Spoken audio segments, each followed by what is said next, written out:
Buenas tardes. Muchas gracias a todos por asistir a este evento y por vuestro interés en DataHack. Yo soy Lourdes Hernández, soy la CEO de DataHack y quiero agradeceros vuestra presencia porque para nosotros toda la parte divulgativa de conocimiento es muy importante, ¿vale? Este evento, como pone en el título, está preparado es un evento específico para empresas, porque yo creo que en el ámbito de particulares y de formación abierta ya somos muy conocidos, perdón, en la parte de empresas no. Y hoy tenemos la suerte de que 3 de nuestros clientes van a poder contarnos su experiencia, porque pocas veces podemos ver los proyectos contados realmente por aquellos que los están haciendo, sino que son terceros los que vienen a contárnoslos a nosotros. Voy a compartir pantalla.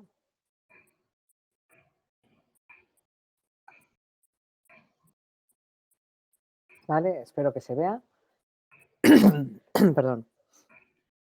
Como os decía, hoy vamos a tener a 3 de clientes de DataHack contando su experiencia, pero nosotros, aunque ellos nos contratan un servicio y nosotros damos ese servicio, realmente trabajamos en un modelo más de partnership. Ellos lo podrán decir, donde aunque hay un proveedor y una empresa contratante, trabajamos en esta modalidad. No solo con los clientes empresas, sino también pues, con todas las personas, colaboradores, profesores, con todo lo que rodea al ámbito de DataHack. ¿Qué vamos a ver hoy? Pues primero estos 5 minutos donde estoy haciendo yo la apertura del evento. Yo os voy a contar un poquito sobre disculpadme un instante. Nacho, me oigo por alguien está por aquí y me estoy oyendo todo. Bueno, perdón. Os voy a hablar un poquito de lo que es DataHack. Luego Álvaro Pool, que es nuestro director de consultoría, nos va a contar un poco From Zero to Hero, cuál es la estrategia que pensamos que hay que llevar con los clientes. Luego vamos a tener a Eva Arnal del Banco de Santander España, donde nos va a hablar de cómo formar a los empleados en la era digital. David Ortiz, responsable de toda la parte de datos y de negocio de AMV, nos va a contar nuevos modelos de negocio basados en datos y en el ámbito predictivo. Alicia de la Oliva de Cruz Roja nos va a contar la toma de decisiones para la acción social.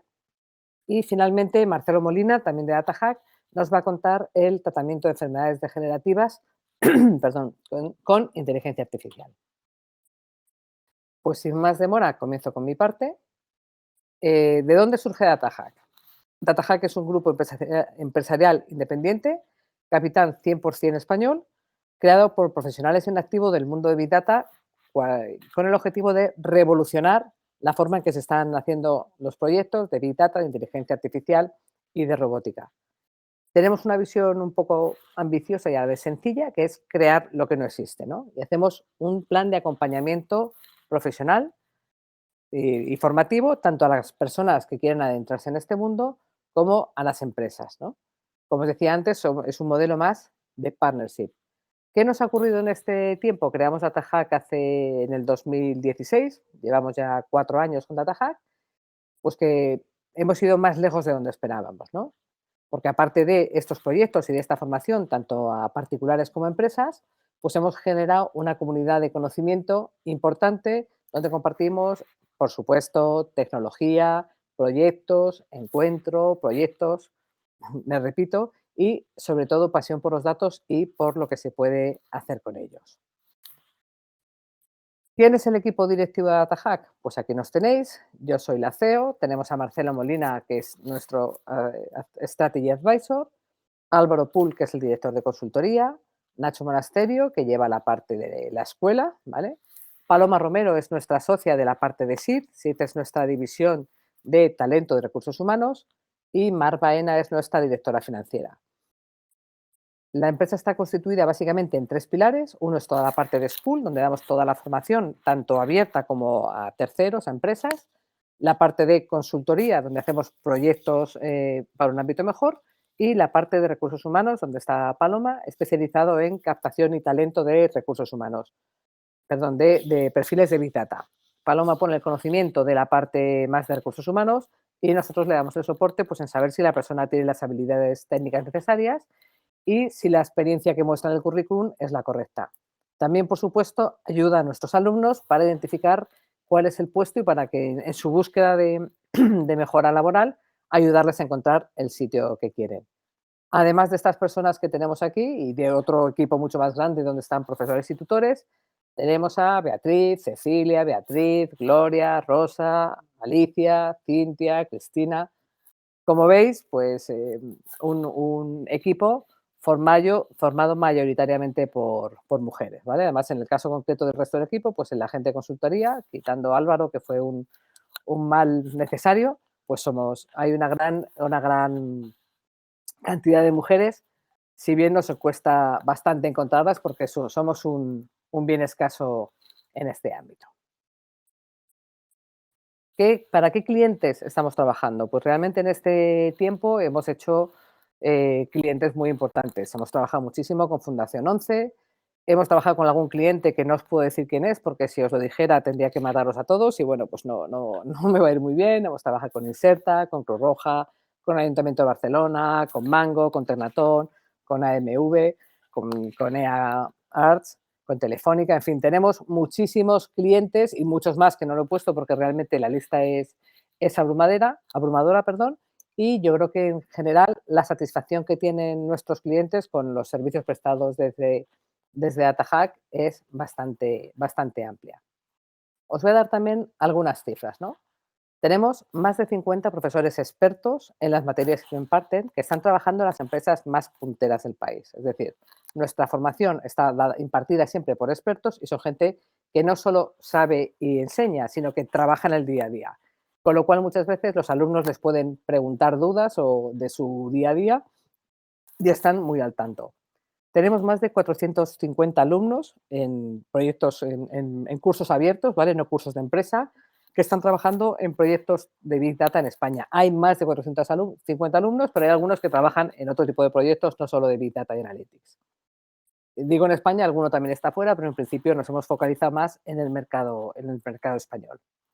Hemos formado a más de 500 alumnos a través de nuestros servicios in company, tanto en el Banco de Santander, en Mutua Madrileña, Ayuntamiento de Barcelona, Tecnatón, etcétera. Tenemos más de 350 alumnos también formados mediante formación subvencionada a través del Fondo Social Europeo. Hemos gestionado más de 1 millón de euros en subvenciones y ayudas. Y también me gusta comentarlo, hemos dado más de 12 oportunidades laborales para personas con discapacidad a través de contratos en prácticas y de trabajos en la propia DataHack, donde veis somos todavía una empresa bastante pequeñita. Y con esto yo termino un poco la introducción que os quería dar de DataHack y os vamos a dar paso a Álvaro Pool, nuestro director de consultoría, que os va a explicar un poco cuál es la estrategia. Si tenéis alguna duda o queréis comentar algo, lo ponéis en el chat y así lo podemos hacer. ¿Vale? Pues Gloria, he cumplido mis 10 minutos. Perfecto, muchas gracias. Voy a darle el paso a Álvaro.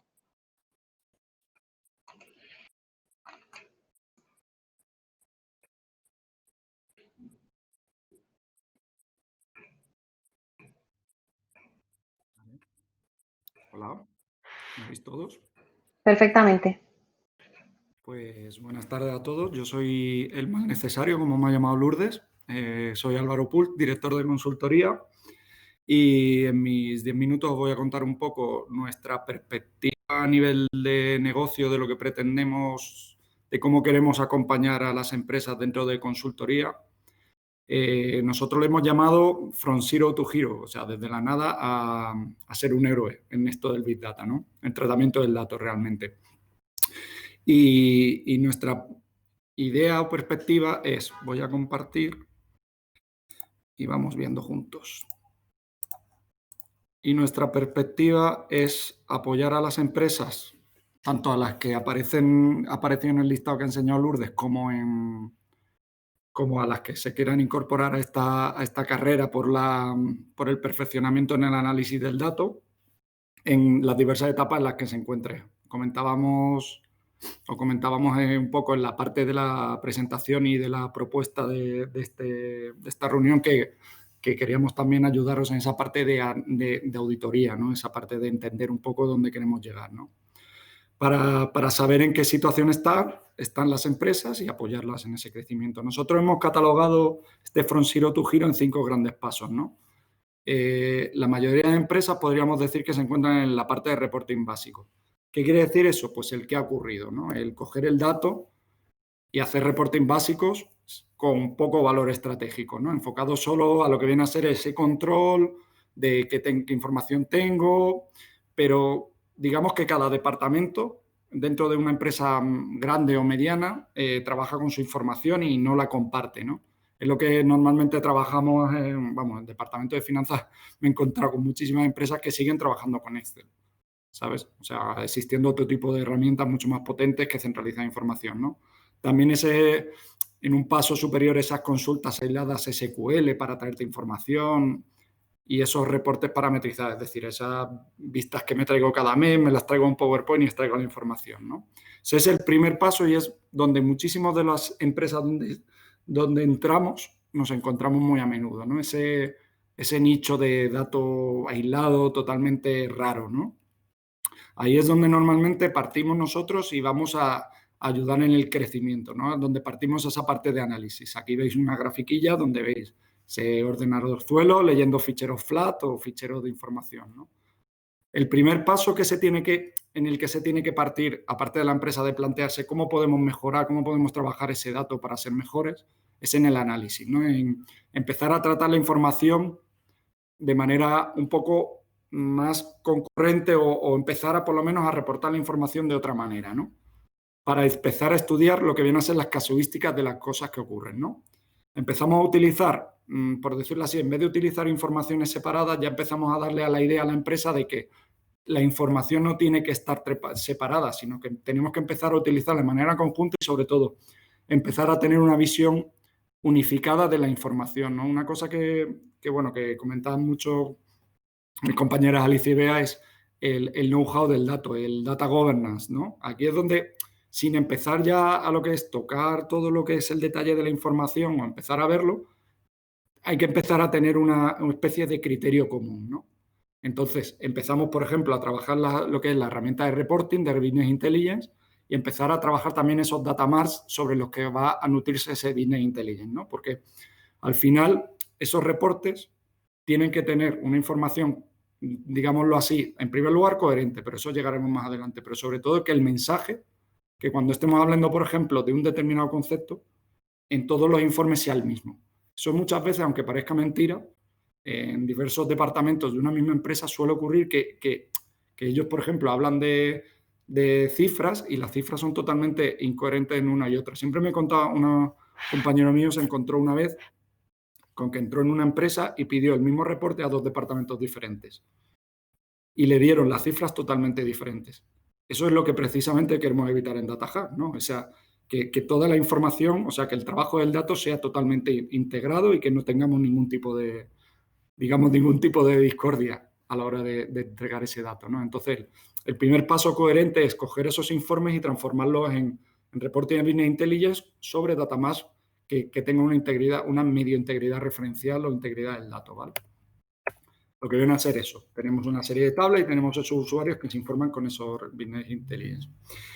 Pasaríamos ya al siguiente paso, que es la monitorización del dato o qué está ocurriendo con el dato. Aquí ya pasamos a lo que es coger todo el dato y hacer un data warehouse. Bueno, todos creo que estáis más o menos familiarizados con el data warehouse. Es simplemente un almacén de información coherente y ¿cómo decirlo? Concurrente, coherente y unificado. De manera que todo el mundo, pues no le ocurra lo que le pasó a mi compañero, que tengamos un dato en el que nos encontremos diferencias, sino que todo el mundo, aparte de entender el mismo lenguaje de lo que está viendo la misma información. ¿Vale? Es la siguiente evolución a lo que llamamos la visión de DataMart, ¿no? Ya tengo los informes de Business Intelligence, pero claro, yo no quiero tener aislado esos DataMart, no quiero tener unas tablas, sino quiero que toda la información se cargue de manera automática, ¿no? Esa parte de backend de generación de información, ahí también podemos o realizamos apoyo en muchas empresas, ¿vale? Una vez tenemos eso, empieza ya lo que más le gusta a Lourdes, que es la parte del Big Data, de la analítica y tal. Todo esto es Big Data realmente. Todo el tratamiento del dato, analítica del dato es Big Data. Lo que pasa es que a Lourdes le gusta más la parte de prescripción y predicción porque es verdad que es lo que más viste en todo lo que es la analítica de información, ¿no? El predecir cosas, lo que llamamos los modelos predictivos y prescriptivos, ¿no? Yo lo llamo la brujería, ¿no? Entonces, con toda la integridad del dato, si tenemos una buena capacidad de información, somos capaces de elaborar estrategia, lo que viene a ser qué va a pasar, ¿no? Cuando hablábamos de los 3 pasos anteriores, hablamos siempre de, oye, pues tengo un montón de información, vale, la tengo, ahora voy a unificarla, ahora la estudio, pero digo, joder, ¿puedo sacarle a eso partido? Pues ahí es donde entramos con los modelos predictivos y prescriptivos, que lo que viene a ser es, predictivo es predecir el futuro y prescriptivo es generar estrategia con ese dato. Normalmente, cuando hablamos de modelos predictivos, hablamos de modelos de fuga, modelos de patrones de comportamiento, calcular, por ejemplo, el ejemplo más sencillo, el de calcular la tasa que se puede aplicar a cada uno de las personas el año que viene en un determinado cuota, etcétera. Y después la parte de prescriptiva, que es esa que siempre asociamos de manera indirecta al marketing, ¿no? Esa de, oye, pues, ¿qué podemos hacer con esta información de estos clientes? ¿Podemos hacerle una estrategia de marketing? Es el ejemplo más claro. O somos capaces de entender sus patrones de comportamiento. Pues eso es lo que podemos hacer con los prescriptivos. Te ayudan a elaborar unas estrategias de negocio en base a la información que tienes. Fijaos que hemos empezado a pasar de utilizar el dato como una consulta a empezar a utilizarlo como una estrategia.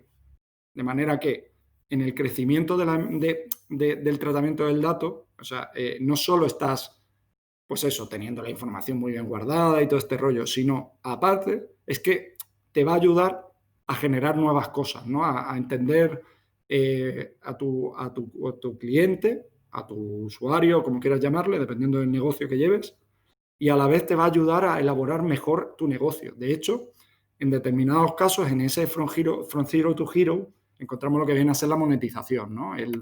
Lo que es, aquí encontramos incluido la parte analítica en la gráfica de izquierda, lo que es la monetización del dato. O sea, todos los pasos que estamos haciendo nos están ayudando, en primer lugar, a ahorrar costes, a trabajar mejor y a elaborar estrategias. O sea, estamos haciendo que el modelo de negocio pase de trabajar de una determinada manera a trabajar basándose en el dato. La ventaja que tiene esto es que el dato no es algo que no miente, ¿vale? Siempre te vas a encontrar con que alguien te quiere cambiar el reporting o la tabla Excel, pero cuando el dato no, el dato es el que es. Y eso te ayuda mucho a la hora de elaborar un proceso de negocio, ¿vale?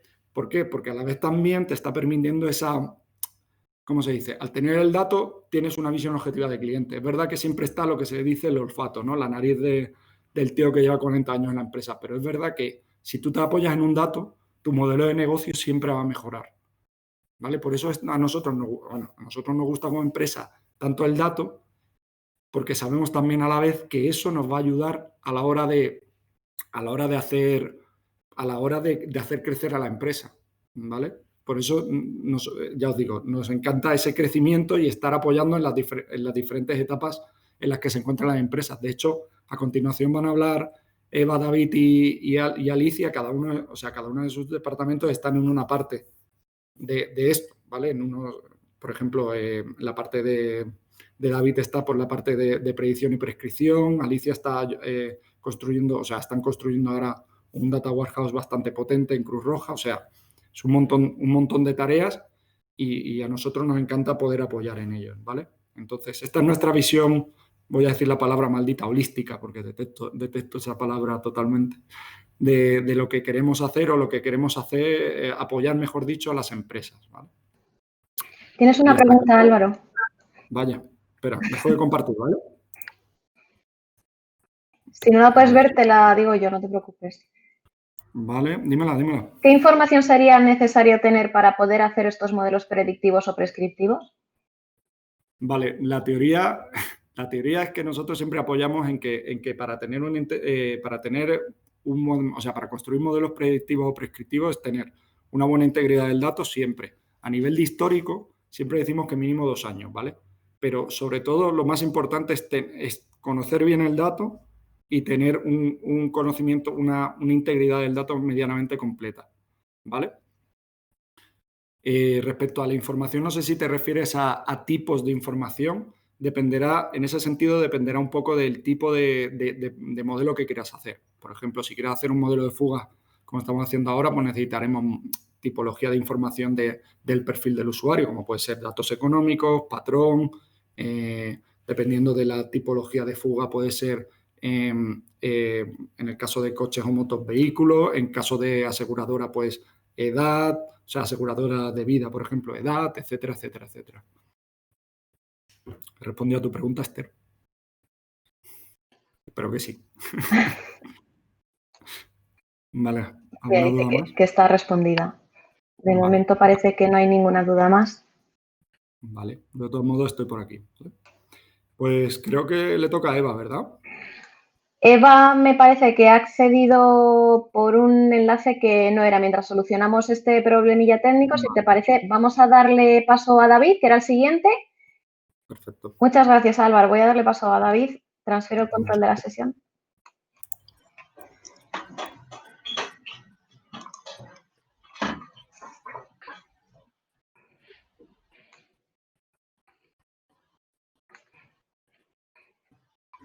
¿Sí? David, se te oye, pero no se te ve. No sé.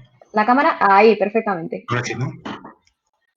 Sí, hola, buenas tardes. Pues yo soy David Ortiz, soy el director del área de Business Intelligence de la compañía IMV.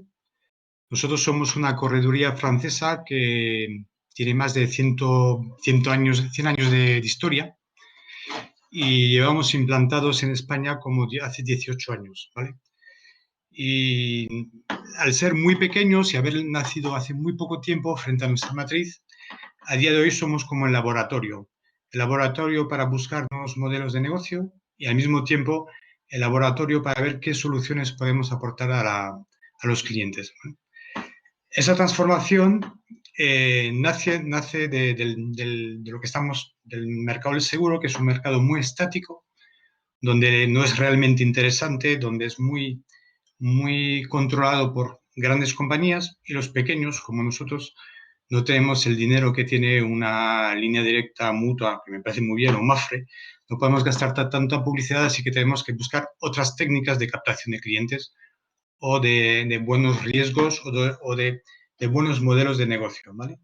A raíz de eso es cuando pensamos que teníamos una base de datos muy importante, con mucho historial, como decía Álvaro, tenemos 15 años de historial, hemos montado un data warehouse hace 3 años, hemos historificado todos los datos de los clientes, los datos de los siniestros, y a partir de ahí es cuando hemos pensado qué podemos hacer con esos datos, de qué manera podemos generar negocio con esos datos y de qué manera podemos optimizarlo. Así que lo que estábamos intentando hacer es transformar un producto, que es un producto de seguros, un producto obligatorio, que tenemos que contratar, si tenemos un auto o una moto, somos especialistas en moto, si tenemos un auto o una moto, necesitamos un seguro, que generalmente solo se usa cuando hay un siniestro. Básicamente, cuando tengo un problema, me voy a ver la compañía de seguros cuando tengo un problema, a ver de qué manera puedo aportar un valor añadido e ir al servicio. Porque básicamente el mercado está cambiando de una manera tan importante que vamos a comprar algo cuando lo necesitamos, no cuando a posteriori lo vamos a necesitar. La obligación legal es la que es, pero realmente el negocio es otra cosa. Así que lo que hemos intentado hacer es intentar adaptar nuestro producto a los clientes y a la necesidad del cliente. Lo importante es qué servicio quiere el cliente y qué le puedo dar. Como base siempre habrá el seguro obligatorio, que es una obligación legal, ¿no? Pero le tengo que dar un valor añadido. Y doy un ejemplo, son las compañías de seguro de decesos en España. Yo vengo de Francia, lo habéis notado por mi acento un poco raro, pero en Francia decesos no existe. En España sí, es muy importante, en Galicia, bueno, Santa Lucía y compañía, pero bueno, la compañía que tiene un seguro de deceso, el usuario, el que la ha contratado, solo va a utilizar cuando va a morir. Así que para él nunca va a tener ningún negocio, o ningún beneficio, mejor dicho. Por eso han añadido, pues, por ejemplo, asistencia en viaje, asistencias dentales, seguros dentales, para que las personas puedan consumir ese servicio. A raíz de esto, como hemos ido a buscar algo que fuera realmente servicios, lo que hemos intentado es segmentar nuestra oferta a través de modelos analíticos, modelos predictivos y después intentar adaptarla. Os voy a compartir una presentación que es mucho más light que la que acaba de presentar Álvaro, que es muy bonita. Pero nada, compartir... Estoy perdiendo...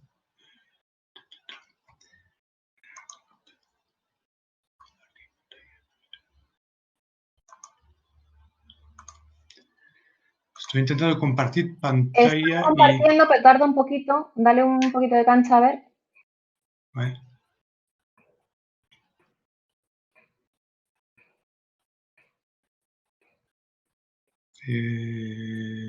A veces tarda un poquito, no pasa nada. Mientras tanto, si quieres, hay un par... Ah, mira, está conectando ya. Te iba a decir que había un par de preguntas. Vale. Pregunta a Adriana si está afectando el COVID, si notas que está afectando el COVID. ¿Al seguro?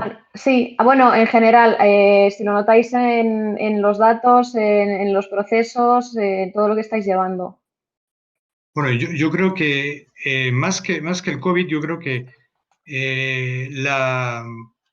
bueno, yo pienso que estamos cerca de una crisis económica que puede ser bastante más fuerte de lo que estamos viendo. Yo creo que más que el COVID, creo que la gente está gastando menos y habrá seguramente un riesgo. Estaba leyendo esta mañana que había compañías de telefonía que tenían impagos que habían crecido de una manera muy, muy importante. Y yo entiendo que vamos a tener un problema más de impagos más que otra cosa, porque los seguros son obligatorios, así que los vamos a tener que utilizar, pero yo creo que la gente ya va a intentar usar lo que se llama el use as you need o pay as you need. Si pay as you, vas a pagar siempre que lo vas a utilizar. El resto ya no vas a contratar. Yo creo que la diferencia está ahí. Y a raíz de eso sí que estamos viendo que hay más impagos, más problemas de pagos de los clientes, que reducen muchas garantías o que incluso anulan las pólizas. Creo que estamos entrando por lo menos en seguros o servicios, en infraseguros o gente que ya no va a utilizarlos, ¿vale? No sé si he contestado a su pregunta, pero... Me parece que, bueno, comenta que sí. Y luego pregunta Rafael, por si acaso David, te comento, no estabas compartiendo la pantalla, compartiste por un momentito, pero se quitó. No sé si... ¿Tengo que pinchar en compartir material o compartir pantalla? En compartir pantalla.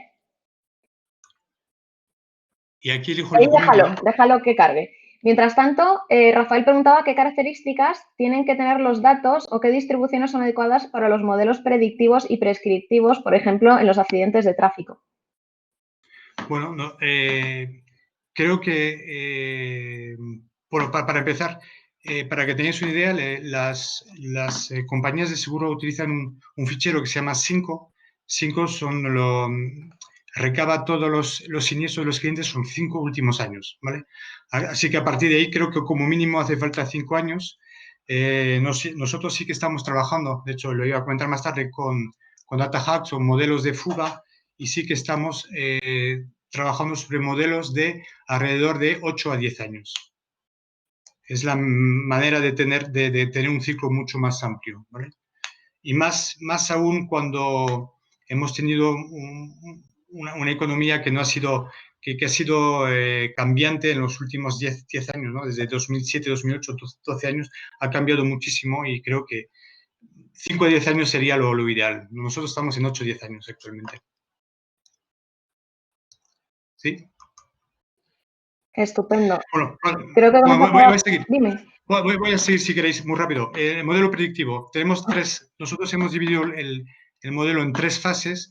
Uno que es la parte de captación del cliente, una segunda que es el Customer Centricity, que es cómo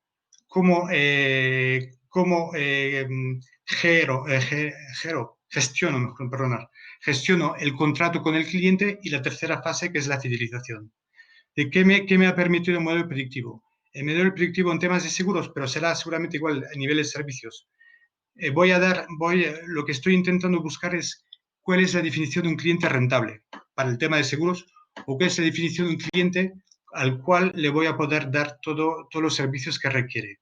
Así que a partir de ahí hemos intentado analizar nuestro historial, hemos intentado ver con cuáles clientes tenía una buena siniestralidad de seguros, pero con los cuales podría dar un buen servicio, sería la misma cosa, y con los cuales no voy a dar buen servicio o no son rentables, directamente voy a intentar no contratarlos, ¿vale? No somos una fábrica que vende bicicletas o coches. Yo vendo algún servicio, pero mi ganancia será en cuánto me costará el servicio que voy a dar a futuro o el seguro que voy a dar a futuro. Por eso para nosotros es muy importante saber quién tengo enfrente y quién voy a captar. ¿Cómo lo hemos trabajado? Lo hemos trabajado realmente con temas de scoring inicialmente y después lo hemos macheado con nuestra base de datos. Para responder un poco a la pregunta, estábamos en los 10, 12 últimos años. Hemos subido hasta los años 2010. ¿Vale? Segunda fase es Customer Centricity, es cómo hago que el cliente sea realmente, tenga una experiencia wow, o cómo esté contento. David, perdóname, te voy a interrumpir un segundito. Seguimos sin ver la pantalla que compartes. Pero... Lo tienes que elegir en tu ordenador. Tienes que elegir el informe a compartir. Tengo... Cancela pantalla en curso, compartir y... Vale. Compartir pantalla, pincho ahí, ¿no? Cancélalo porque está saliendo compartir pantalla, por lo menos yo lo veo desde aquí así todo el rato. ¿Tú tienes la presentación? ¿Te lo envié, Gloria? Sí, pero una vez comenzada la sesión no se puede subir. Vale, ok. Comparto pantalla y a partir de ahí pincho en el informe a compartir. Toda la pantalla, ventana o pestaña de Chrome. Toda la pantalla, entiendo, ¿no? Sí, supongo que sí podrás compartir toda la pantalla. Antes salía así. Ahí está, ahora sí. ¿Ahora sí? Ahora sale el PowerPoint, pero sin presentar, pero vamos, que no hay ningún problema. Le puedes pinchar en presentar y se ve. ¿Lo veis? Sí, se ve sin presentar, pero vamos. Le puedes dar a presentar arriba del todo. Es que... Se ve tu pantalla ahora mismo, tal cual. O sea, que lo que veas tú lo estamos viendo nosotros. Vale, pues no tengo ningún problema. ¿Vale?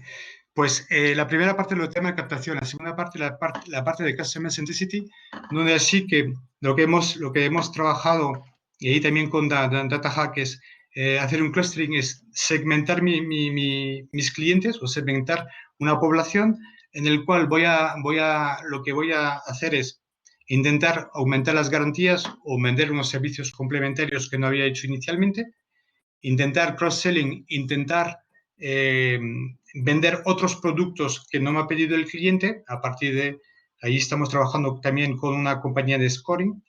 Y la tercera fase es el Customer Services, es ver de qué manera me puedo aportar soluciones que no me ha pedido el cliente inicialmente, pero que yo sé, nosotros somos moteros, sabemos que el que tiene una moto pequeñita, pues seguramente tiene un coche, pues le voy a proponer también un seguro de coche o le voy a aportar un servicio en caso de ir a la ITV o varios servicios que van a hacer que le voy a aportar una solución, ¿vale? Y la tercera fase, que es no la menos importante, y es donde sí que hemos trabajado muchísimo con DataHack, porque no teníamos el conocimiento. De hecho, quiero decir que en mi empresa ya vamos a ser 8 personas que han hecho la formación de DataHack. Yo mismo lo he hecho en tema de base de datos. Es todo lo que es análisis de fuga. Es intentar ser predictivo en cuanto a la salida posible del cliente, para a partir de ahí ser, como decía Álvaro, prescriptivo, aportando unas nuevas, rebajando las tarifas si fuera el caso, aportando otros servicios o impactándole de manera positiva, no solo esperando que me comunique cuando él tiene un problema o cuando tiene un siniestro, ¿vale? Básicamente es todo el eje donde la parte data está cogiendo todo el poder para aportar soluciones a los clientes a partir del perfil que tienen. Y para acabar, pues, de querer deciros que con DataHack, con Lourdes, hemos hablado de seguir ahora entrando a otros proyectos donde ya no iremos sobre temas predictivos, sino que intentaremos, a partir de una experiencia que tengamos con los clientes, mejorar nuevos canales de comercialización y nuevos canales de contacto, ¿vale? pues poca cosa más. Mira, preguntaba de Estoy, nuevo Rafael, perdona David, preguntaba de nuevo Rafael sí. que le interesaba conocer un poco la metodología a la hora de predecir los accidentes de tráfico, incluso prescribir acciones y actitudes a la hora de prever o planificar a nivel básico de los modelos. A lo mejor lo que pregunta ya es un poco más especializado, que nos puede llevar un poquito más de tiempo, pero si quieres darle unas pinceladas. No, pero lo que sí sabemos, estamos trabajando por una compañía de scoring y sí sabemos, por ejemplo, que hay algunas poblaciones, si podemos cruzar unas notas de scoring con unas zonas geográficas de España, generalmente en el litoral, el sur de España, sabemos que puede haber fraude. Así que a partir de ahí sí que podemos intentar evitar esos fraudes y sabemos que ahí sí que tenemos más riesgo. El tema de la siniestralidad, sorprendentemente hemos visto una gran corrección con el scoring financiero. Supuestamente, cuanto menos dinero tengo o cuando más problemas financieros tengo, más soy proclive a tener un accidente, para tener que reparar el auto o la moto o lo que sea. Cuanto más solvente soy, más probable sea que tenga pocos accidentes. Lo hemos probado, lo hemos visto mucho, por ejemplo, en temas de asistencia, temas de servicio. Si tengo poco dinero, voy a pedir una asistencia para que me ayude. Si tengo dinero, no lo haré yo mismo o no me importa, ¿vale? Pero sí que lo estamos trabajando y sí que estamos viendo una gran correlación. Hay otros modelos también para predecir temas de siniestralidades son más temas de zonificación o densidad geográfica. Ahí sí que nosotros hemos trabajado muchísimo en cómo dividir España para que en función de la densidad de población sé que hay lugares donde voy a tener mucha más siniestralidad que otros. A partir de ahí sí que puedo tener una tarifa diferente, una tarifa mucho más agresiva, donde sé que hay poca siniestralidad. Por decir algo, no supongo en las Urdes, en Extremadura, en la zona muy rural, tendré muy poca siniestralidad. Si estoy en un anillo periférico de una gran capital, por el transporte de la gente, por el movimiento de la gente, voy a tener mucha más siniestralidad y ahí sí que puedo predecir un número más grande de siniestros. No sé si he contestado la pregunta, pero esos son ejes que se están haciendo, ¿vale? No hay ninguna verdad, pero sí que hay modelos o ejes de soluciones, por decir algo. Estupendo. Ahí. Sí, me comenta que está respondido. Luego, Miguel Ángel nos pregunta si dentro de la línea de antifraude, se incluye el análisis de las, RRSS, que yo entiendo como redes sociales, pero no sé si es de efecto profesional. No sé si a lo mejor en el ámbito seguro se refiere a otra cosa. No, RRS, no, son redes sociales. Ah, vale. Pues mira, sí, no, supongo, hay una gran compañía voy a hacer publicidad para ella, pero de scoring, que ha montado un scoring específico donde supuestamente analiza nosotros, nuestra contratación es 100% online, así que realmente el cliente casi hablamos muy poco con él, lo que tenemos son su DNI, su dirección y generalmente su email. A partir de ahí hay compañías que en función del email sabemos cuánto tiempo lleva con email, en qué país lo ha montado, en qué servidor está, cómo es de activo en las redes sociales y a partir de ahí se puede determinar un posible uso fraudulento, ¿vale? Hablo de contratación online, que es donde vamos todos. Así que ahí sí que es muy importante ver las redes sociales y solo por decir una cosa, hemos tenido un caso de un siniestro muy grave, se ardió una zona muy amplia de España y el que tenía un buggy, que es una moto de campo, de 4 ruedas de campo, pues había montado algo específico para hacer un rally cuando no lo podía hacer y lo había colgado todo en las redes, ¿vale? Y a partir de ahí los investigadores han encontrado eso y lógicamente tendrá problemas para pagar los siniestros o las compañías no le van a pagar el siniestro, ¿vale? Todo eso porque había colgado un montón de fotos en la red. Así que sí que hay cada vez como la contratación online, por ejemplo, nosotros creo que tenemos como 70% de contratación es por móvil, en el móvil directamente, así que es muy importante controlar lo que hacen los clientes las redes sociales e intentar verificar que no son fraudulentas a la hora de la contratación, ¿vale? Porque ya el riesgo que cubren las compañías puede ser muy elevado. Gracias, David. Okay. Estupendo, entonces. Vamos entonces a darle paso ya, si te parece, a Eva, que ya ha podido conectar, a Eva Arnal. Muchísimas gracias, David, por todo. Gracias a vosotros. Hasta luego. Hasta luego. Eva, te doy ya el control de la sesión. Casi 20 minutos.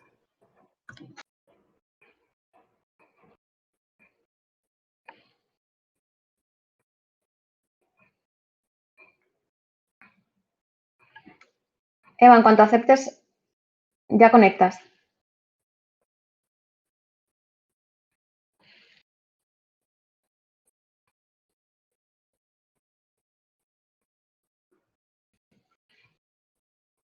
Bueno, parece, a lo mejor Eva está teniendo problema, me parece. Ah, ya está, me parece. Es que te tarda un poquito, pero ya parece que está conectando. No sé si te oímos, Eva.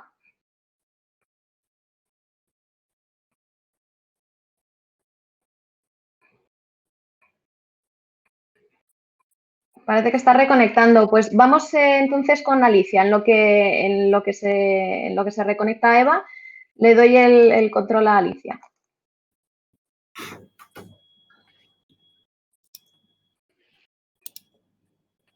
Alicia, te vemos.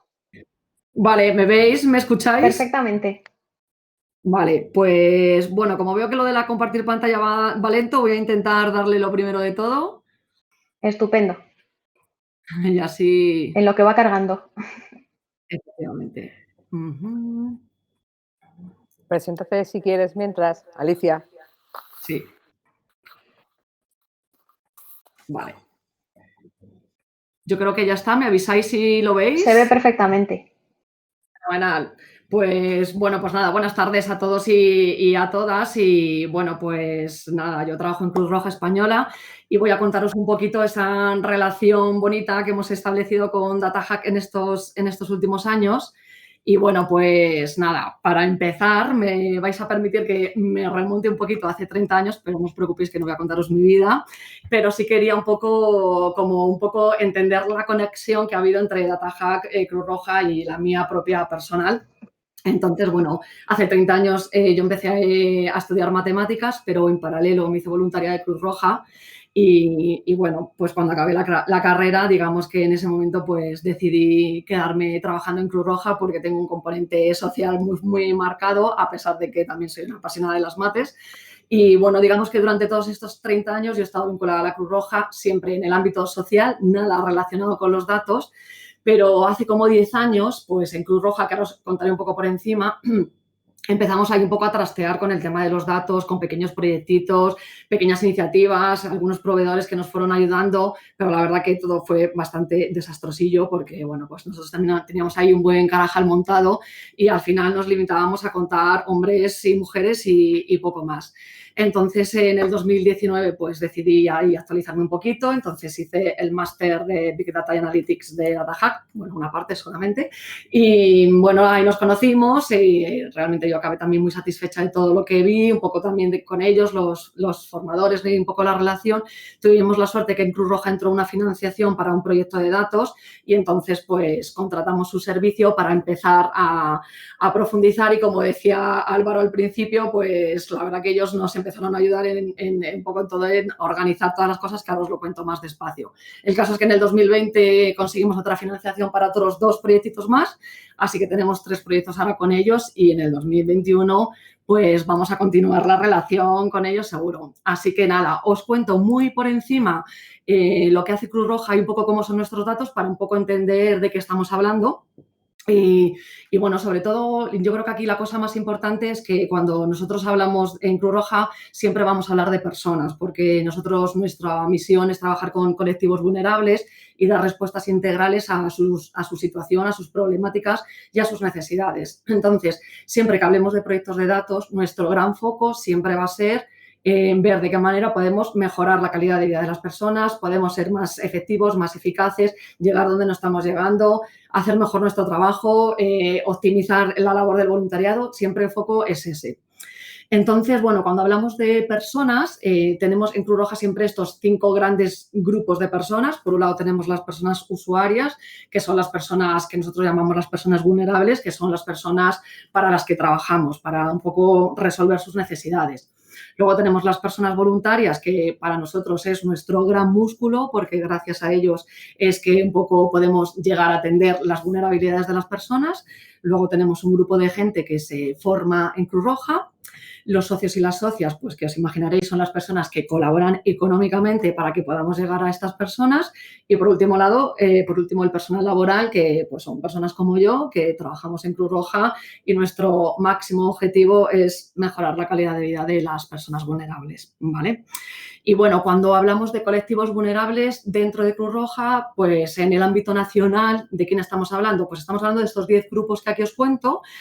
Hablamos de infancia y juventud en riesgo, de personas inmigrantes, solicitantes de asilo y refugiadas, personas mayores, dependientes y cuidadoras, personas que tienen dificultad para gestionar su enfermedad o su salud, personas sin empleo, personas con discapacidad, mujeres en dificultad social, personas en extrema vulnerabilidad y personas reclusas y reclusas. Este es como nuestro gran bloque de colectivos.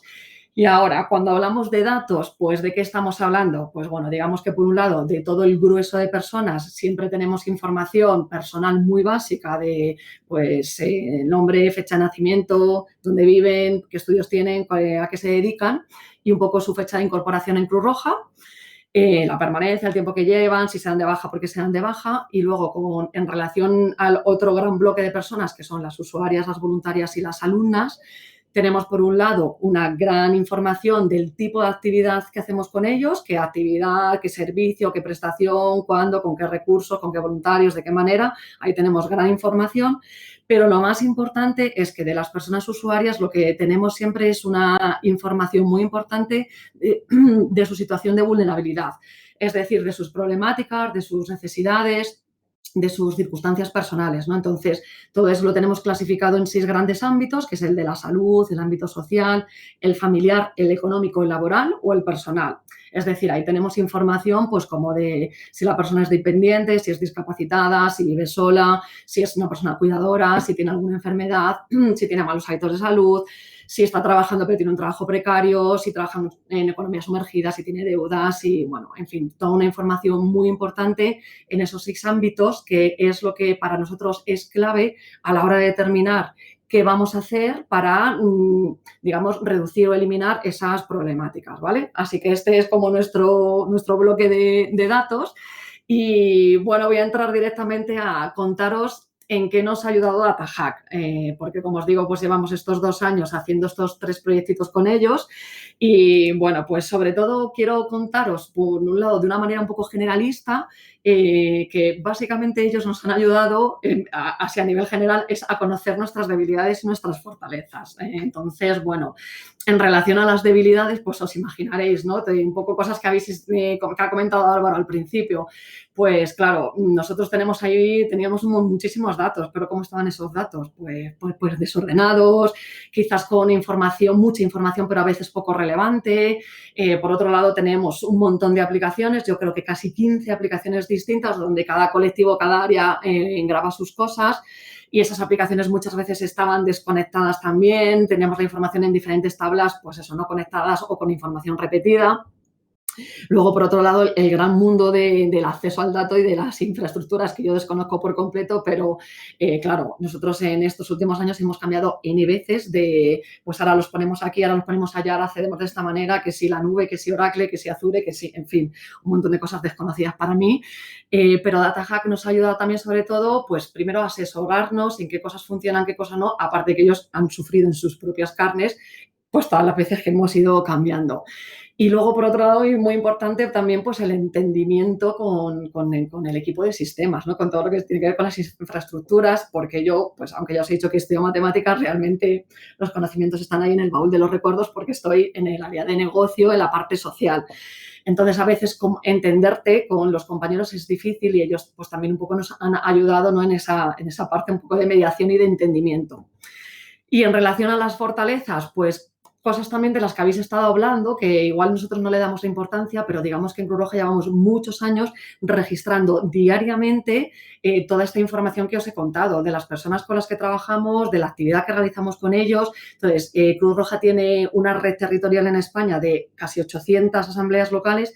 En cada asamblea local se trabaja con las personas y cada asamblea local registra esta información, de manera que tenemos un volumen de datos brutal y además tenemos un histórico pues increíble. Y aunque es en los últimos 10 años donde hemos empezado a intentar poner orden, a organizar las cosas de la misma manera, clasificar las actividades para que todo el mundo grabe igual, entienda las cosas de la misma manera, pues eso, ¿no? Tenemos un histórico de hace muchísimo, muchísimo tiempo. Y por último, la última de las fortalezas, que creo que también es muy importante, es el interés institucional.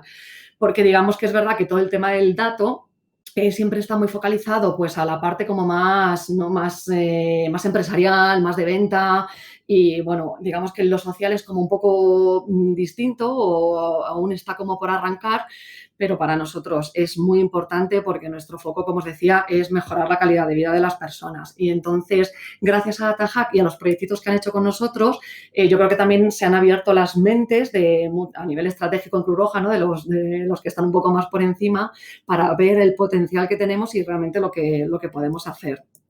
Y bueno, y la siguiente cosa en la que nos ha ayudado un montón, que pues yo estoy muy contenta porque también nos ha ayudado un poco a definir nuestra estrategia en cuanto al dato, ¿no? Entonces, por un lado, pues como os ha contado Álvaro al principio, ¿no? Para ellos posiblemente es muy claro, para nosotros no lo hará tanto, pero lo que sí que tenemos claro ahora es que todos los proyectos que queremos abordar contemplan estas tres partes. Primeramente la parte descriptiva, luego la parte que nosotros llamamos como mejora, que es un poco utilizar toda esa información para ver cómo podemos mejorar, y la parte predictiva, que ya estamos así un poquillo pues en bragas, así. Pero bueno, tenemos claro que esas son nuestras tres líneas y por otro lado tenemos muy claro a quién nos queremos dirigir con todo nuestro análisis de datos. Entonces, por un lado está el gran bloque de la sociedad, donde estamos todos e incluso los propios usuarios, y todo esto tiene mucho sentido para nosotros desde el punto de vista de la transparencia, porque la transparencia es importante para nosotros y queremos contar a todo el mundo lo que hacemos, con quién lo hacemos y cómo lo hacemos. Por otro lado, están los gestores de proyecto internos nuestros de Cruz Roja, donde ahí el foco quizás es lo que tiene que ver con la toma de decisiones, ¿no? Entonces, todo lo que nos está ayudando a hacer DataHack es clave para nosotros para poder visualizar lo que estamos haciendo, si realmente estamos llegando, si no, qué tenemos que cambiar, dónde tenemos que poner el foco y que eso sirva un poco pues en ese seguimiento continuo, en esa evaluación en los últimos años y, bueno, ¿no? también en cambiar nuestra propia estrategia. Y por último, pues están los financiadores y los donantes, que pues obviamente dentro de toda la línea de rendición de cuentas, pues igualmente para nosotros es clave poder explicar a los donantes y financiadores lo que estamos haciendo con el dinero que nos está dando. Así que a grandes rasgos en esto nos ha ayudado DataHack y ahora paso a contaros muy por encima los tres proyectitos que tenemos. Que si recordáis, esta diapositiva que os había puesto al principio de los colectivos de Cruz Roja, pues por un lado DataHack nos está ayudando a meternos ahí la cabeza en dos de los colectivos, el de personas solicitantes de asilo y refugiadas y el de personas mayores. En ambos proyectos lo que estamos es un poco trasteando en el perfil de las personas y lo que hacemos con ellos, pero además estamos analizando el voluntariado que trabaja con ambos colectivos y la formación que realizan esas personas. Esos son los dos proyectos más importantes con los que estamos, pero además nos están ayudando en el proyecto que nosotros llamamos Reporte Global, que estaría enmarcado en esa línea que os he contado de dirigidos a la sociedad en general y con ese ánimo de transparencia, ¿no? Entonces, pues esos son los tres que tenemos, que os cuento muy por encima que el de personas mayores es el proyecto más completo porque en él más o menos tocamos estos tres palos, la parte descriptiva, la de mejora y la predictiva, aunque todo solo se toca lo último. Pero bueno, la parte descriptiva, digamos que ahí tenemos un análisis de información de los últimos 5 años de las personas mayores de 65 años con las que trabaja Cruz Roja. Entonces, DataHack nos ha ayudado a montar ese Data Warehouse en el que lo que tenemos es, por un lado, un análisis muy grande de todas esas vulnerabilidades de las personas con las que trabajamos, de la evolución a lo largo de los años, y eso es muy interesante para nosotros porque nos ayuda también a ver qué vulnerabilidades hay y cómo nosotros respondemos a cada una de esas vulnerabilidades. Y bueno, eso, todo ese perfil además se correlaciona con datos externos, datos del INE, de las personas mayores, pues igualmente, ¿no? De cómo están en España, de cuáles son las problemáticas, de manera que también nos sirve un poco para ver cómo está la gente con la que nosotros trabajamos en relación a la población en general. Y luego tenemos un detalle grande de toda la actividad que realizamos con ellos, dónde, de qué manera, con qué voluntarios, en qué provincias, en qué ámbitos, bueno, un detalle como muy grande. Luego, la parte de mejora, en este proyecto nosotros la hemos focalizado mucho en una cosa que llamamos la penetración, que tiene que ver un poco con ese gap del que os hablaba, ¿no? Un poco de por visualizar dónde están las personas mayores en España y cuáles son las personas mayores con las que trabaja Cruz Roja, ¿no? Para ver realmente dónde podríamos estar llegando, que no estamos llegando, o ver qué problemáticas se dan con mayor o menor medida en algún sitio donde nosotros no estamos. E igualmente hemos querido analizar ahí un poco los casos de éxito del voluntariado y ver realmente pues un poco ese perfil que nos determina que hay un mayor compromiso, un mayor vínculo con Cruz Roja o una permanencia mayor, ¿no? Para también intentar analizar eso y que también nos sirva de cara a ver cómo podemos captar otros voluntarios o mejorar nuestra relación con los ya existentes. Y por último, la parte predictiva, que son solo pinceladas, ahí solamente lo único que hemos hecho ha sido como un poco de tendencias y proyecciones, analizando todo ese patrón de la gente a la que hemos ido atendiendo, en qué provincias, en qué tramos de edad, con qué sexo, pues lo que hemos ido ha sido pintar un poco la proyección en los próximos años, suponiendo que se mantendría un poco las condiciones, porque eso también nos da a nosotros muchas pistas para decir, ojo, aquí tendríamos que cambiar o tendríamos que poner más músculo aquí o, bueno, o cambiar la estrategia sin más. Y nada, el siguiente proyecto es el de personas solicitantes de protección internacional, que aquí estamos focalizados solo en la parte descriptiva de momento. Al año que viene habrá cosas más bonitas. Y bueno, pues esto me pareció lo de mayores. No me enrollo de más porque, bueno, pues igualmente es conocer las vulnerabilidades y el perfil de las personas solicitantes de protección internacional. También cruzarlo con cómo el gobierno está resolviendo. Y bueno, y un detalle grande de toda la actividad que la Cruz Roja hace con este colectivo, pues lo mismo, un detalle bastante grande.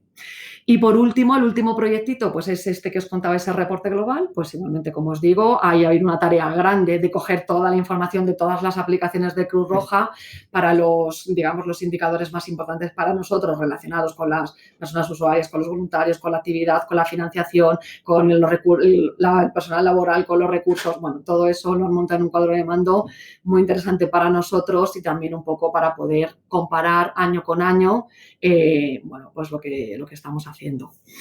Y bueno, estos serían los proyectitos. Quiero acabar con los retos pendientes que tenemos para los próximos años. Y bueno, pues digamos que en la parte descriptiva para nosotros es muy importante poder determinar qué variables son claves en la detección de riesgos o cómo evolucionan las personas en función de las diferentes respuestas cruzado con vulnerabilidades. Bueno, cosas que hemos empezado a hacer pero que aún queda un poco por mejorar.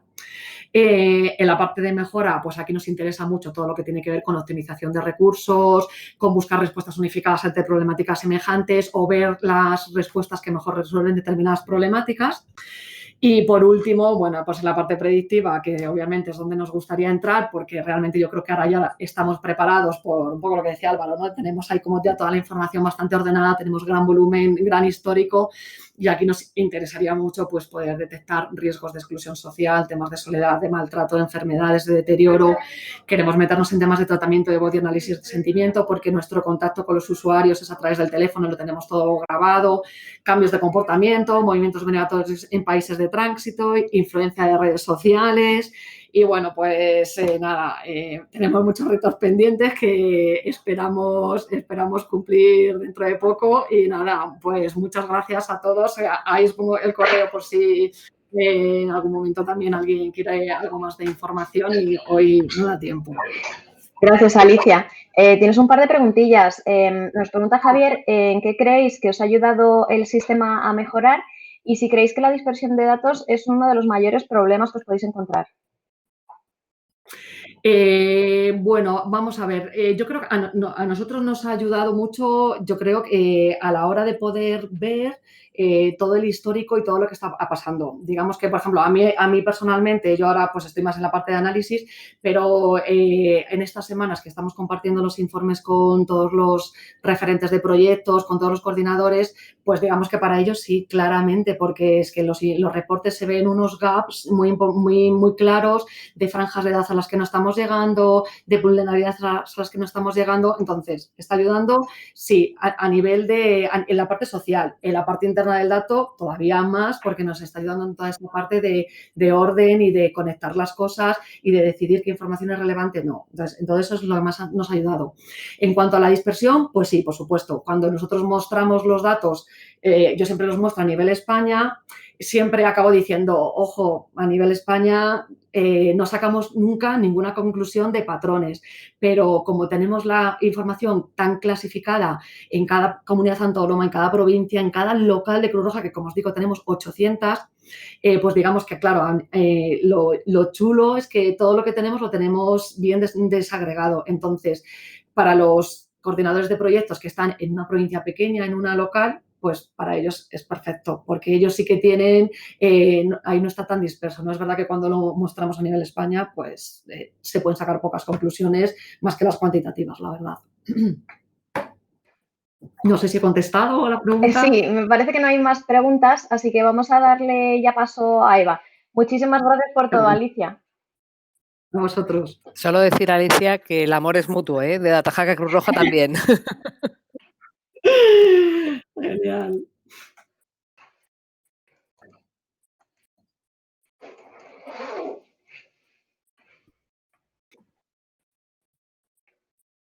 Ya le hemos dado paso a Eva. Hola, ¿me escucháis? Perfectamente. Y ahora ya te vemos también. Vale, ahora sí. Por fin, bien. Venga, genial. Muy bien. Pues, ¿qué es mejor, compartir material o compartir pantalla? Comparte pantalla mejor. Vale. Eva, preséntate si quieres, porque yo no he presentado, he dicho que eras Eva Arnal de Santander. Vale. Asumo que saben que no eres Ana Patricia, pero vamos, que cerca estás. No, seguro. Vale, no sé si estáis viendo la presentación. Sí, perfectamente. Vale, pues bueno, me presento. Mi nombre es Eva Arnal, llevo 18 años en el Banco Santander, de los cuales, pues bueno, yo soy licenciada en Económicas y entré en la parte de negocio y hace 12 años me pasé al lado de recursos humanos, a la parte de formación. Desde entonces, pues bueno, llevo desempeñando la función en recursos humanos y bueno, como digo yo, no me aburro, es muy entretenido porque al final es un ámbito en el que te permite estar en contacto con las distintas áreas, cambias de proyecto y como si cambiaras de puesto de trabajo, porque sí, haces detección de necesidades, ver soluciones, pero es muy diferente trabajar con un área de riesgos, con un área de TIO, con un área de negocio, lo cual te permite, bueno, pues aumentar tus conocimientos y sobre todo tener mayor versatilidad. Entonces, en estos 2 últimos años tuve la oportunidad de gestionar el proyecto de los planes de formación del área de tecnología y operaciones, que fue un reto, porque bueno, pues hablan un lenguaje un poco raro para los que venimos del ámbito más de negocio. Ellos dicen lo mismo de nosotros, pero bueno, esto es lo que permite es eso, lo que decía, un aprendizaje. Y bueno, básicamente lo que quiero es contaros un poquito cómo hemos trabajado esta detección de necesidades, cómo hemos llegado a las soluciones en las cuales, bueno, pues ahí veréis cómo DataHack nos ha estado ayudando en la implementación. El año pasado solo con la parte de tecnología y operaciones y este año tanto en tecnología y operaciones como ampliado a todo lo que es ámbito de servicios centrales, porque consideramos que es muy importante. Las nuevas tecnologías y toda la parte de Big Data es clave en las empresas y no solo para el ámbito de tecnología, sino obviamente para el core de negocio y todos tenemos que hablar el mismo lenguaje. Y para ello pues hemos intentado generar ese conocimiento más básico, pero en toda la capa del ámbito de servicios centrales. Entonces, bueno, contaros un poquito el proyecto. Dentro de España, pues hemos estado trabajando en varios proyectos en paralelo que este año ya se unen y vais a ver cómo tienen relación entre ellos. Por un lado, se hizo un ejercicio de Strategic Workforce Planning. Aquí lo que se analizó fue cómo bueno, pues todo está evolucionando muy rápido y los puestos de trabajo que existen hoy no tienen por qué ser los mismos que existan dentro de 5 años en la organización. Entonces se hizo ese análisis de perspectiva de, oye, de aquí a 5 años, ¿qué puestos van a necesitar dentro de Santander, como entidad financiera? Además, se ha trabajado en todo lo que es el Skill Model. El Skill Model lo que hace es definir, oye, de las familias de puestos actuales, cuáles son los skills tanto técnicos como de soft skills que a fecha de hoy son necesarios. Esto liga muy bien porque los perfiles que tenemos hoy vemos cómo van a evolucionar hacia el futuro y cuáles van a ser esos skills necesarios. Además, nosotros tenemos implementada la herramienta Workday, que lo que permite es que pues el empleado haga un self-assessment en el cual pues, valora cuáles son sus skills a fecha de hoy y ve cuál sería su skill ideal para el puesto en el que él está desempeñando. En unos casos habrá gaps entre su situación actual y cuál sería el ideal, y en otros a lo mejor no. Para cubrir ese gap de estos skills, pues tenemos tanto academia como dojo. Academia es nuestro modelo de formación y ahora vais a ir viendo más en detalle cómo se instrumentaliza.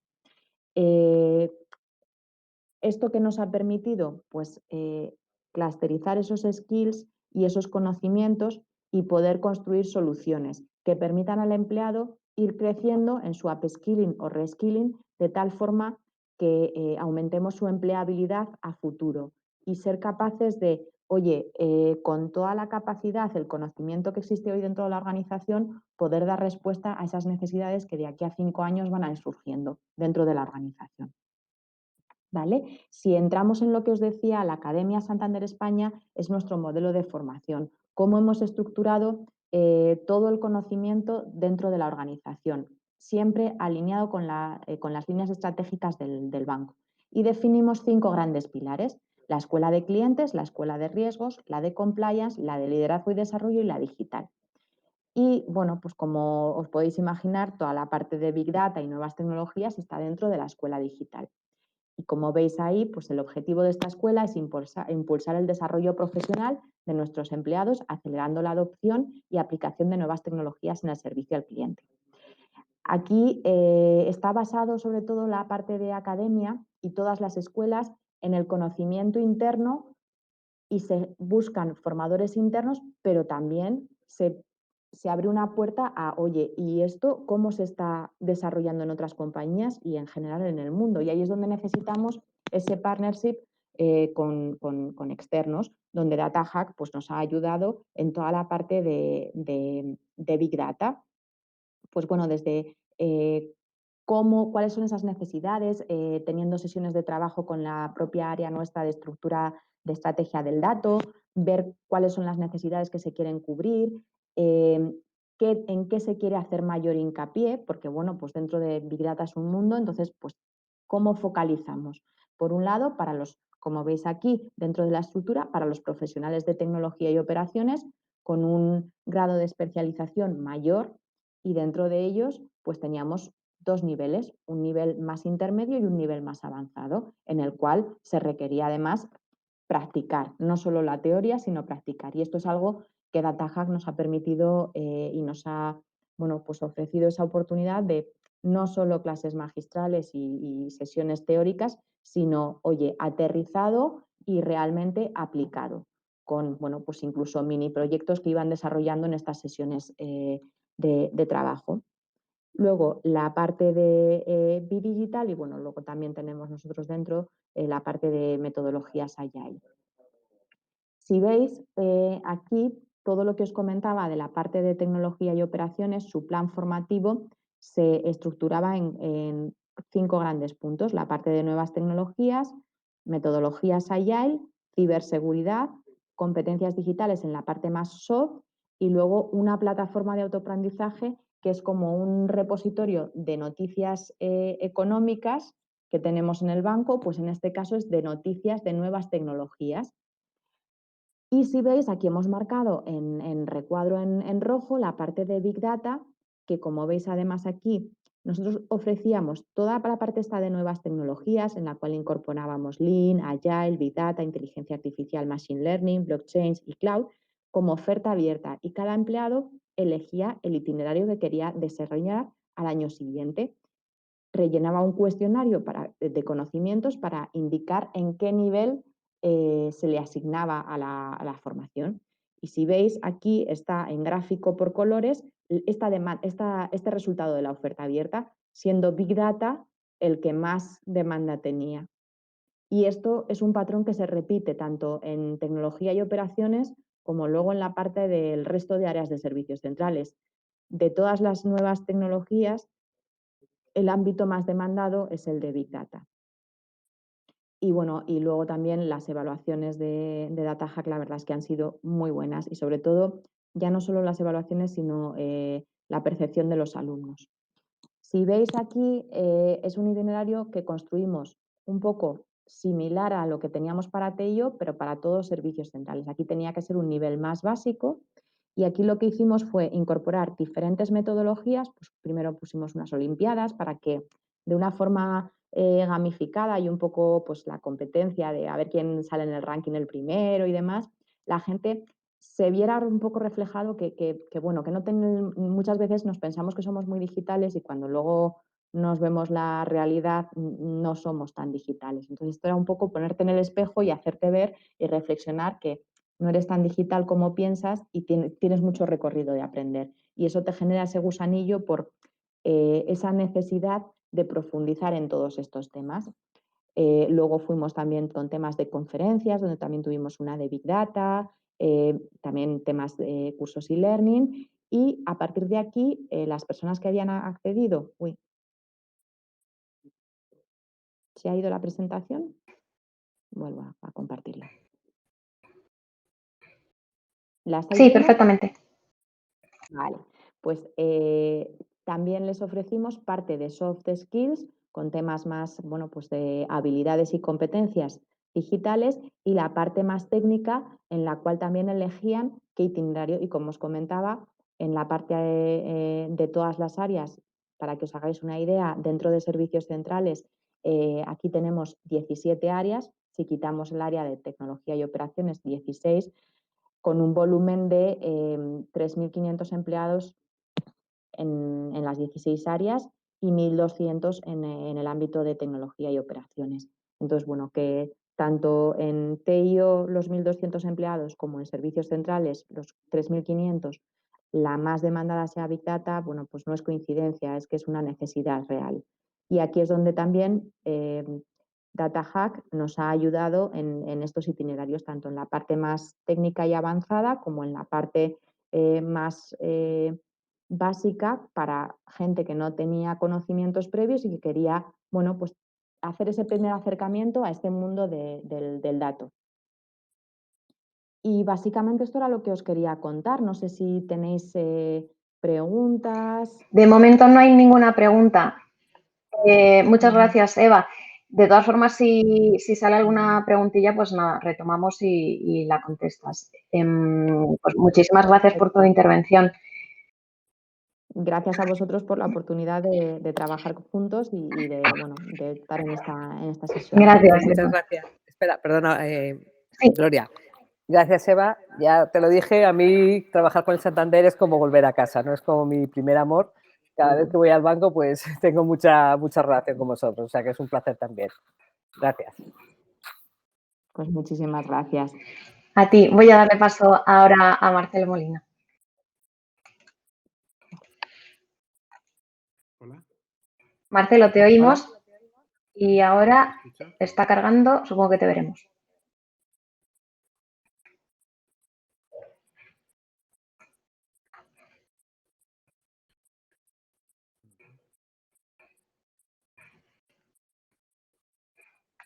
No te vemos, Marcelo, si quieres. A lo mejor es por la preséntate. cámara, sí, vete presentando y activa la cámara. Estás compartiendo pantalla, pero a ti no te vemos. Sí. Bueno, pues yo creo que con lo tarde que es, no me voy a poner a investigar. Ahora cuando me presente sale una foto mía. Lo siento. No pasa nada. O si luego, vale. Bueno, pero la Sí, pantalla se ve. perfectamente. Bueno, pues esto es lo más importante.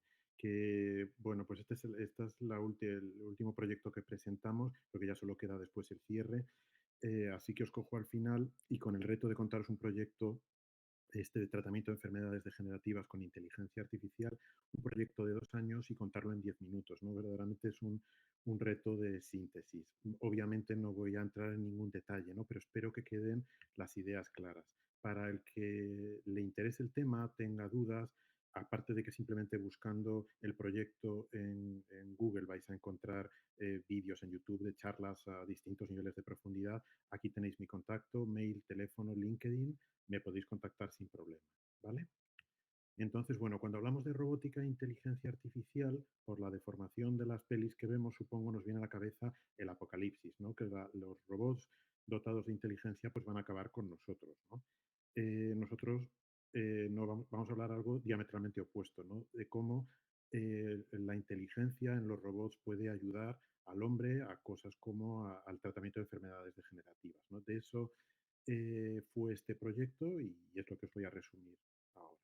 Bueno, el proyecto, como todo gran proyecto, tiene un acrónimo, Diáfora, que significa Desarrollo de Inteligencia Artificial para Robótica Asistencial. El objetivo era desarrollar un robot inteligente para dar asistencia al tratamiento de enfermos de Alzheimer y demencia. Robot inteligente, aunque va junto, como inteligencia artificial va junto, es precisamente el reto, dotar de inteligencia a un robot, porque un robot cuando lo sacas de la caja tiene todo menos inteligencia, ¿no? Entonces, bueno, pues también hay un logo del proyecto. Bueno, esta es una foto real del robot. Esta cara tan hipnótica, ¿no? Que causa tal atracción en todo el que lo ve, es la que tiene.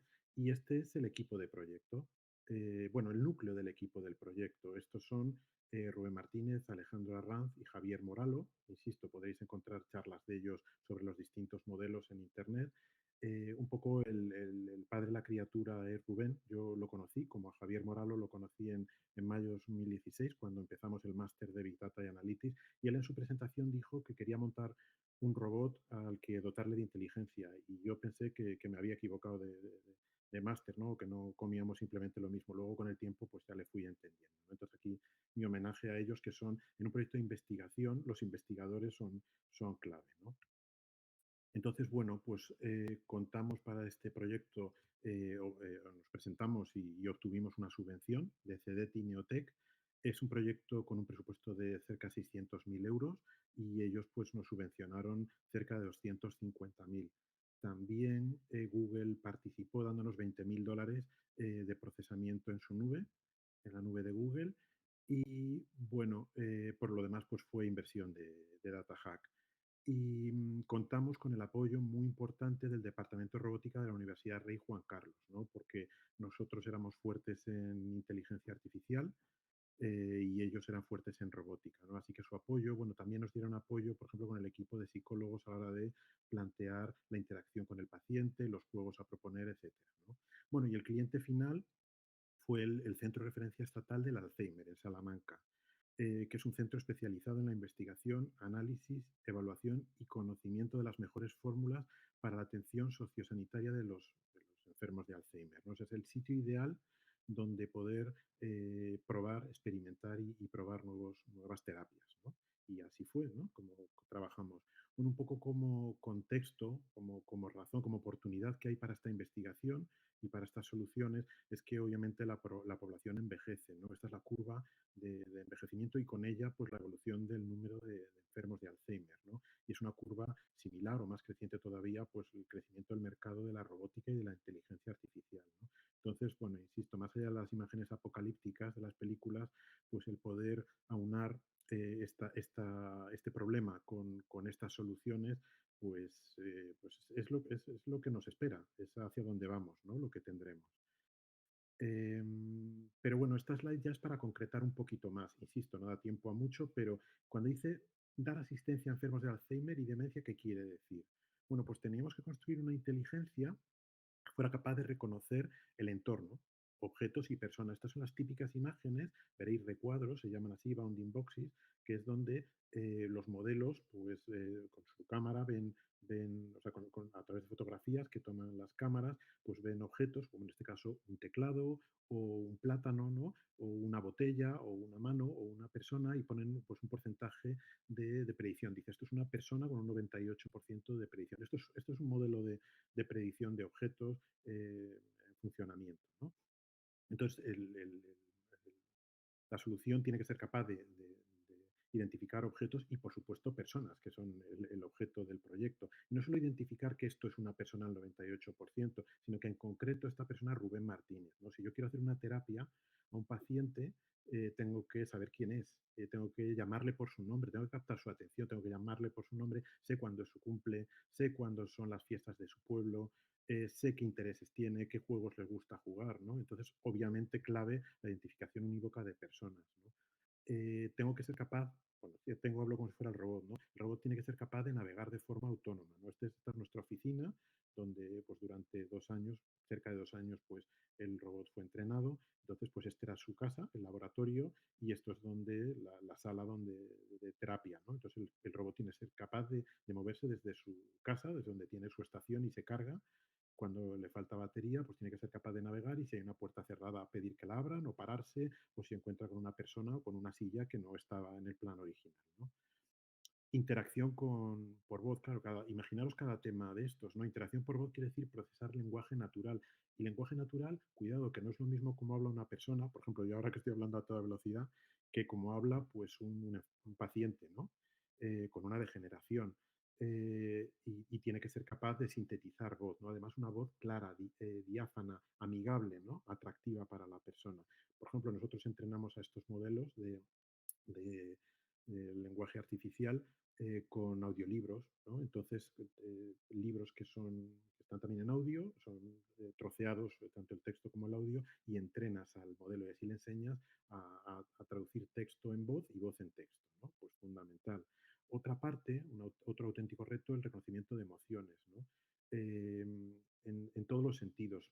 Por voz, pues quiere decir pues en la inflexión de la voz, ¿no? El tono que está usando. Quiere decir también en el contexto de las palabras que está usando. Y quiere decir también reconocimiento de emociones visual, quiere decir la cara que está poniendo. Pero es un tema verdaderamente complejo, porque una persona puede estar sonriendo, pero puede ser una sonrisa irónica, ¿no? En fin, encontraréis charlas sobre este tipo de modelos y es un tema verdaderamente complejo, ¿no? Entender la detección de la emoción en sentido conjunto. Mantener la atención, pues al final este es el objeto. El problema de estos pacientes es que al final pues se aíslan, van perdiendo la capacidad de atención y de interés, ¿no? Entonces al final son terapias que van a captar su atención, a estimularles, a motivarles, ¿no? Y ahí es donde se ha demostrado, además de la música, de los animales, pues se ha demostrado que los robots, el robot adecuado con su bien preparado, pues es una ayuda y un estímulo muy grande para ellos, ¿no? Soporte de detección del Alzheimer. Bueno, pues esto va desde poder detectar evolución en los rasgos físicos de avance de la enfermedad, como simplemente en su variación de las emociones o en la movilidad del paciente por la residencia, ¿no? Pues que deja de moverse o se mueve menos, etcétera, ¿no? Entonces, imaginaros la potencia de todo esto, ¿no? Y entiendo que también os imagináis la complejidad que hay detrás, ¿no? Eh, ¿A quién aplica? Bueno, pues estos son los estados de la enfermedad desde pues, prácticamente hasta que la demencia ya es severa y ya no puedes trabajar con el paciente, pues en todos los estadios, ¿no? Desde que está el diagnóstico del paciente y hay evidencias de un deterioro cognitivo, cuanto antes mejor, ¿no? Ahí se puede trabajar con los pacientes. Y esto, como os cuento, el CREA, el Centro de Referencia Estatal del Alzheimer en Salamanca, lo encontraréis en su web, pues utiliza y prueba diversas terapias. Estas son súper tradicionales, ¿no? Trabajan, por ejemplo, con labradores que les encantan, ¿no? Este fue un ensayo con una foca, es un bebé foca, se llama Paro, la podréis encontrar en cualquier sitio, en Wikipedia, por ejemplo, y es un peluche, ¿no? Pero tiene una inteligencia primitiva, pero bueno, pues ya es un primer paso anterior a lo que nosotros hicimos, ¿no? Y bueno, pues esto un poco los robots que utilizamos. Antes que llegara un robot humanoide, que es como nos presentamos ante los enfermos, pues en 2017 trabajamos con esto que parece una mesa camilla, pero en el fondo es igual de funcional, ¿no? No despierta el interés de la gente, o sea, me refiero a la atención o la curiosidad, pero sí que, bueno, pues tiene sus sensores, tiene su cámara, su altavoz, su micrófono, y con ella durante 2017 hicimos nuestros primeros modelos de reconocimiento de personas y de objetos, y bueno, muchas divulgación y conferencias que podréis encontrar. Pero para el proyecto pues necesitábamos un robot humanoide, ¿no? Bueno, por cierto, he puesto las fotos de los momentazos del unboxing, ¿no? Este momentazo fue cuando nos llegó el Kobuki, ¿no? Este robot camilla, y ni os cuento cuando nos llegó el robot Pepper, que es muy chulo, muy atractivo. También os digo que lo mejor de él es el magnetismo que tiene, ¿no? Lo atractivo que es.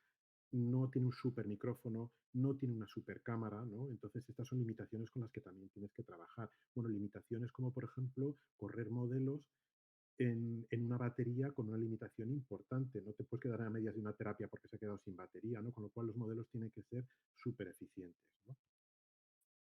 Y bueno, quería deciros también que el proyecto consiste en esto. El robot cuando lo sacas de la caja, como salía en la slide anterior, es pues, hierro, madera y sensores, ¿no? Muy chulos, ¿no? Como por ejemplo este Pepper, por eso he puesto que es como un bebé, ¿no? Es algo pues verdaderamente bonito, ¿no? Pero no sabe hablar, no sabe entender, no sabe moverse, y esa es la inteligencia de la que hay que dotar, ¿no? Lo comparo también como un bebé porque, bueno, en general, ¿no? Al que le gusten, pues produce ese efecto, esa atracción, ¿no? Aquí es solamente un ejemplo, ¿no? Pero allá donde vas, la gente se acerca y te pide que le hagas una foto y le habla al robot. Esa es la interfaz, pero toda la inteligencia la tiene que aprender. Un niño lo aprende a lo largo pues, del entrenamiento de la vida. Al robot, pues al final son modelos de inteligencia artificial que tienes que entrenar. Y bueno, esto era, obviamente no os lo voy a contar, pero me resistí a quedarme tan por arriba y no deciros pues que hay un trabajo de 2 años, ¿no? Formalmente el proyecto, con sus auditorías, fue 2018-2019, pero ya en 2017 estuvimos trabajando en todo esto, ¿no? Y con una arquitectura de entorno de desarrollo, de pruebas unitarias, de integración, por supuesto de producción, etcétera. Y llegó el día, ¿no? El día fue el 28 de noviembre, donde salimos después de más de año y medio trabajando en nuestras oficinas, que llegamos aquí. No sé si os hacéis una idea que entrar a trabajar en este centro no está al acceso de cualquiera, ¿no? Hay unas restricciones como para desembarcar con un robot y trabajar con los enfermos importantes, ¿no? Y bueno, pues nosotros tuvimos la oportunidad, obviamente habíamos trabajado ya con el centro, habíamos tenido reuniones con los directores y con los terapeutas, etcétera, pero este fue el gran día en el que llegamos allí con nuestro robot. Y bueno, hay muy pocas fotos que pudimos hacer y sacar, ¿no? Con su consentimiento, por supuesto. Por ejemplo, este es el consentimiento de los familiares de los pacientes para poder que sus parientes, sus familiares pudieran trabajar con el robot, ¿no? Esta es la sala donde pues, entran el paciente con su terapeuta, se sientan enfrente del robot y comienza la terapia, ¿no? Y hay un cristal, que es este, donde están del otro lado los observadores con una cámara grabándolo, y al final pues se observa pues todo lo que es objeto de prueba, ¿no? La interacción, el diálogo y la bondad de este método experimental de terapia. Y bueno, esto es lo último. Esto es el equipo directivo del centro de referencia, los terapeutas, el equipo de DataHack, y esta es la difusión que le dieron en algún medio local, y en Facebook y en Twitter lo podréis ver, ¿no? Donde ellos mismos decían: Diáfora es un proyecto pionero a nivel mundial que integra robótica asistencial e inteligencia artificial para la prevención, detección y tratamiento de enfermedades degenerativas. Y creo que en poco más de 10 minutos esta es una idea alto nivel de lo que hicimos. Muchas gracias, Marcelo. No ha surgido ninguna pregunta, así que le paso de nuevo el control a Lourdes, que va a cerrar ya. Vale.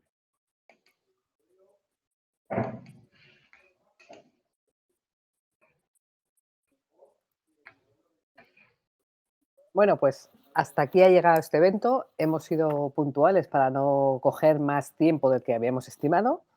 Dar las gracias a Álvaro, a David, a Alicia, a Eva, a Marcelo. Da gusto escucharos. Yo lo quedaría para un monográfico de cada uno de los temas que habéis comentado.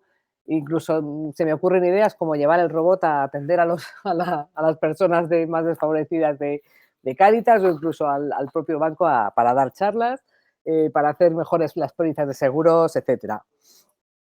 Recordaros también, los que os habéis inscrito en la publicidad que os enviamos del evento, ¿vale?, que tenéis un servicio gratuito de 1 hora, aquellos que seáis de empresas, sobre el estado y la gestión de los datos de vuestra empresa, ¿no?